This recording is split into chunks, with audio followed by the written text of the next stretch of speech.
Hey, what's up, guys? Welcome back to another episode of Guitar Talk with Todd here at Todd Beebe Music. Thanks so much for checking in today. Please subscribe to the channel, comment, like, share, all the great stuff we love you to do. Find us on Facebook at Todd Beebe Music. And thanks for checking in again today, you guys. We have another guitar review. This is a 2013 Heritage H-150. If you follow the channel regularly, you know how much I love Heritage guitars. This one has all the great stuff on it, and it's a 2013, so it's a little bit right before the new ownership kind of came in, and but this was still the old guys doing this stuff. A private owner brought this one in today to have me do a setup on, and I always love to do reviews on these if the owners are cool with that, so I really appreciate it. So thank you again to the owner for letting me do a review of this today. It's got some interesting features on here too. If you look at the headstock, it's got the mother of pearl, the Heritage logo, versus like the silk screen that you would normally have on an H-150. Also has the binding around the headstock like you would see on an H-157. I mean, same thing with the logo. And, the Grover tuners. And it's just got a lot of the appointments that you would have maybe on an H-157. But this is an H-150.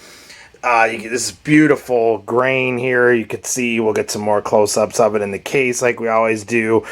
They call this inside the cavity control like they always do on Heritage guitars. On the cover, they have like a tag and it kind of lists what it is.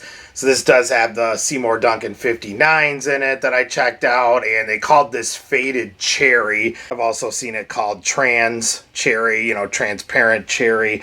This also has the Tone Pros hardware on it, which we'll get a close-up in the case too. So it's got like the locking bridge and the locking stop bar tailpiece. We'll check those out closer in the case. It has a Nashville type style bridge on it. Like I said, Seymour Duncan 59 humbuckers in the neck and the bridge. 3-way toggle switch, all the stuff you normally would have. There's the classic Heritage pickguard that you normally would have. Rosewood fingerboard, trapezoid inlays. Like I said, the big difference on this one is that it's got a lot of the appointments on the headstock that you would kind of see with an H-157, which is more like a Les Paul custom style guitar, where it would have the binding on the front and the back of the body and all over the neck and whatnot. This has the neck binding, which you normally would have on an H-150, but normally on a 150 you would have, like, that would be silk screened versus mother of pearl, and you wouldn't have the binding on the headstock either. This does. Grover tuners. Just a beautiful guitar. Let's check this out and kind of hear what it sounds like just straight up here.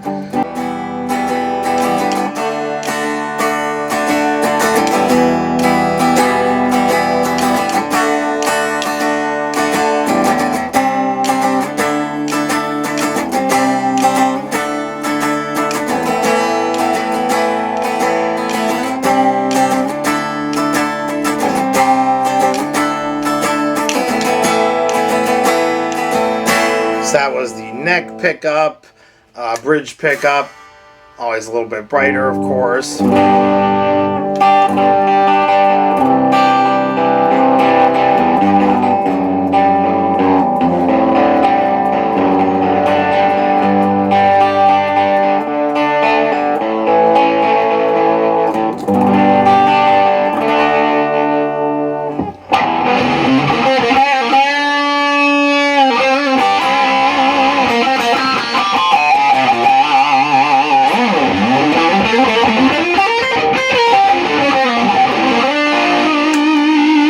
Back to the neck.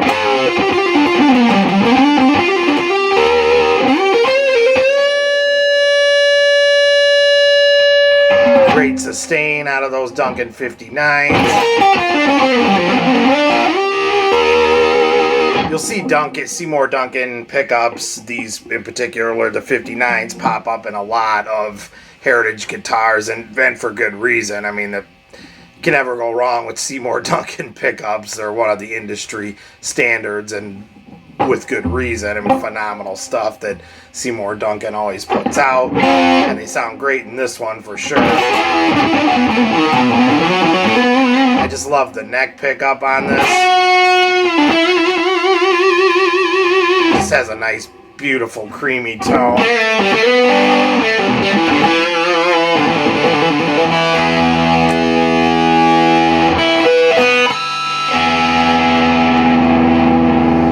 Yeah, okay, so let's check her out in the case like we always do, get some close-ups and check her out a little bit more. Here we go. Alright guys, so here is the case for the 2013 Heritage H-150 in transparent cherry or faded cherry. Got the classic The Heritage on there, which is definitely period correct. 2013, they were still putting that on there. Let's go ahead and open her up. So this is just beautiful. You can see those flames in there. I'm going to get some close-ups here. Gorgeous maple top on top of the mahogany body. Like we said, we've got Seymour Duncan 59 pickups in the neck and the bridge. Just beautiful, beautiful tone out of this thing. And like we said, here we've got Tone Pros hardware on this, which is an upgrade. Anybody who's not familiar with Tone Pros, let's just kind of zoom in a little bit more here. You can sort of see you've got the bridge, and then you've also got a slot here for an Allen wrench. That's on both sides. And basically, this tightens right to the stud right here that the bridge sits on. So that Allen wrench screw, you know, runs right up to that and locks it in. You got the same thing going on here on the stop bar. On this side, you've got the Allen wrench hole right there. And then we also have the same thing on the other side. The thing with Tone Pros is that it gets a better tone and you get more sustain because of that lock there and the screw locking in, and nothing's loose on the hardware at all. Some guys swear by Tone Pros. I love them. I think they're great. I don't swap out all of my hardware on my guitars like a lot of people do. I honestly have, you know, I've heard sustain just as great on guitars that don't have them. It's a very subjective thing, and it's a very, you know, everybody's got an opinion on Tone Pros. I mean, they're fantastic. I don't necessarily feel the need to swap them out on every single guitar, but I know a lot of people do. So like I said, it's kind of a preference thing. That being said, besides the locking stuff, though, everything else is pretty much standard here. This is basically a Nashville style two-pneumatic bridge made by Tone Pros. And then the same thing, you got the stop bar tailpiece going on here. But like I said, they both do have the locking feature going on there that Tone Pros always does. Everything else on here is pretty much standard. You got the 2-volume, 2-tone controls, the classic Heritage pick guard, 3-way toggle switch with no poker chip. Okay, we got the rosewood fingerboard going all the way up to the neck, through the neck here with the trapezoid, mother of pearl inlays. And then like we said up here, this headstock is beautiful. More like what you'd see on an H-157. It's got the mother of pearl, the Heritage on it versus silkscreen that you would normally have on an H-150. This is more of a H-157 appointment. Classic Heritage truss rod cover, of course, and then we've got the beautiful binding going on the headstock too, which also is not something you normally see on an H-150. Let's flip this one over real quick. I want to talk about this one has Shaler strap locks on it, and you can kind of see an extra hole was drilled out there right next to that on the right. The current owner doesn't know why that was done. They got it from someone else who I believe also got it from someone else. So somewhere along the way, I don't really know why. My first guess would be a lot of times these screws on Shaler strap locks are a little bit weird. They go in, they might not necessarily grab. You might have heard the story about guys will put toothpicks in the holes and stuff like that, trying to get them to grab a little bit more. Some people glue them in. So my first thought is it didn't hold in that original hole, and then they just drilled right next to it and went with that, which is not exactly how you want to do that. But hey, it works, and it's not really that big of a deal. I mean, it's just a little hole, and it's fine. So it's not that big of a deal. But anyway, let's flip her over here. Okay, so mahogany back there with your classic Heritage style controls there for the toggle switch, and then the cavity control panel for the tone, volume and tone, potentiometers in there, gorgeous mahogany wood going there on the back, and then also, of course, on the neck, going all the way up here to the Grover tuners, which, of course, you can never go wrong with Grover tuners. Just a gorgeous, gorgeous example of the work that Heritage has always done. Again, this is a 2013. All right, so in case you were wondering, the strap button on the rear of this, the bottom of the body, does not have the extra hole drilled out. So it was just the one they did there at the top for whatever reason. Like I said, I'm guessing probably because that screw wouldn't hold, and they just went ahead and drilled another hole. All right, and back to this headstock. It's just beautiful. There's something really, really cool about this where it's a H-157 type headstock with that binding on there like that, but it's just very, very cool looking on a H-150 style body, which you never really see. So there's another full body shot here of the 2013 H-150 in trans cherry or faded cherry, whichever one you prefer. Just a beautiful, beautiful guitar, and fine work from Heritage Guitars out of Kalamazoo, Michigan, as always. All right, guys, so there she is in the case. Beautiful guitar.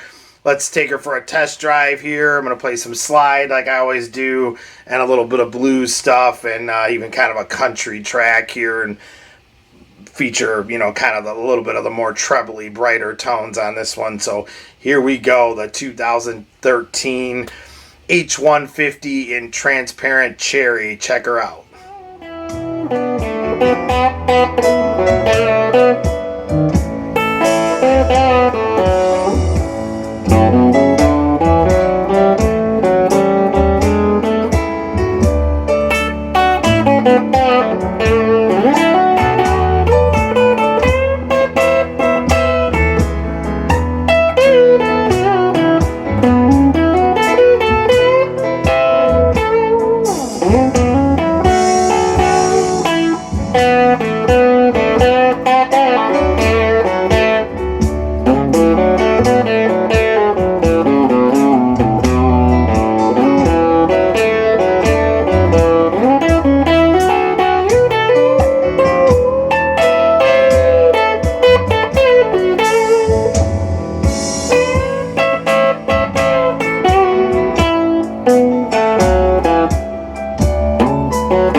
right, guys, so there she is, the 2013 Heritage H-150 in transparent cherry or faded cherry, whichever one you want to call her.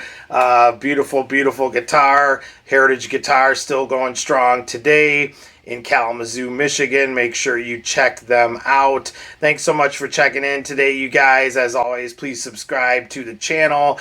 Comment. Let me know what you think of Heritage guitars, if you've played them or if you're looking to check them out, or maybe you've compared them to something else. Go ahead and comment. Let me know what you think. And as always, like I said, please subscribe to the channel. Find us on Facebook at Todd Beebe Music. And thanks for checking in, you guys. Stay safe and love your dogs. We'll see you again. Take care.